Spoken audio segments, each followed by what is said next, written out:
gudoomiyaha maxkamadda gobolka Saraar ee Caynabo Sheekh Xasan Saalax Muuse iyo badiba garsoorka gobolka Saraar ayaa si adag uga hadlay dhacdo saaka ka dhacday maxkamadda dhexdeeda waxayna baaq u direen laabaha kala duwan ee ku shaqada leh waxaana hadalladoodii ka mid ahaa sida tan waxaan maanta halka ku ogaanayaa degmada Saraar Caynabo Sheekh Xasan Saalax Muuse shir jirayd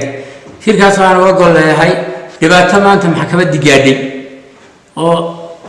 dhibaatadaas waa maxkamaddii oo wadata hawsheedii sharcigu yigmaday qaranku yigmaday ah maxaabiistiyada xukumaysa xukun ka soo saartay in taliyay qaybta uu weerar ku qaaday amar ku bixiyay in maxkamadda la weeraro dadna maxaabiistii sharcigu sii daayay si sharci darraa oo xooga looga baxay seelada iyagu ku jira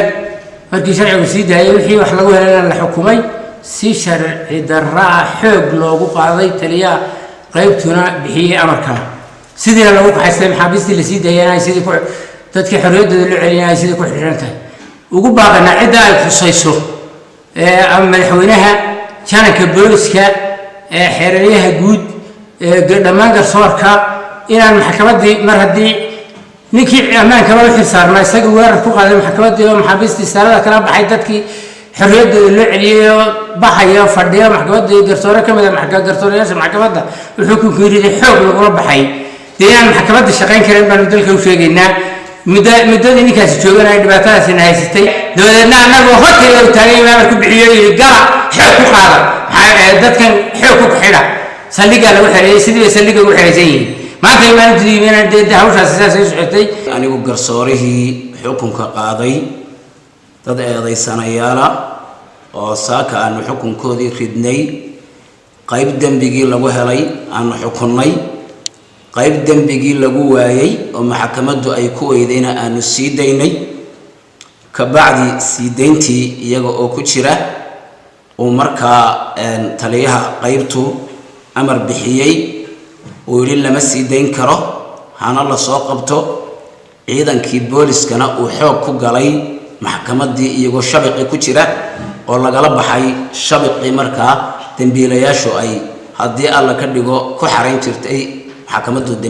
eedaysanayaasha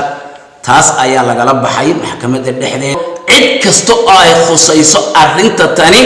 waxaanu ka codsanaynaa arrintan inay ama wax ka qabato ama maxkamadda gobol Saraar degmo ay xidhaan oo aanay shaqaynin maxkamaddu saaka markay ku dhawaaqday xukunkii dambiile wixii dambi yeeshayna ay dambiga ku xukuntay wixii dab xog ku cadaayay in xorriyadooda soo celisay waxa dhacday in weerar ciidan lagu qaado maxkamaddii dadkii oo halkii ku jira wali bixin in taliyaha qaybta boolisku uu adeegsado ciidankii lagu farxayay ee booliska diraysi qaranka gashana inuu u adeegsado inuu ku foos gareeyo maxkamadda wuxuu ma noqonayso hostage ma noqonayso la hayste wax la doon loo yeelinayo annagu waxaana garsoor cadaalad baan doonaynaa xaq baan wadnaa qofkii wax mutaysana ee dembigiisu caddaadana wuxuu yahay uu qaadan qofkii waxaa lagu waayana albaabka ayuu ka baxaya waxaan ka codsanaynaa jananka booliska in badan baan u qaylan hogaankuna way yimaadeen saraakiil sara timid jananka xogaanka ayaa yimi waxaa yimi afayeenka ciidanka booliska qarankaa yimi waxay arrintaas weerarka wax tallaabo ah oo la qaaday ma jirto dhanka kale telefishanka caalamiga oo Cable TV isku dayay inuu wax ka weydiiyo taliyaha qaybta booliska gobolka Saraar eedeymo ay soo jeediyeen bahda garsoorka ee gobolka Saraar ayaana gebi ahaanba loo suurtagelin وعلي آدم دريد علي تاني ورلك تلفزيون Cable magaalada Caynaba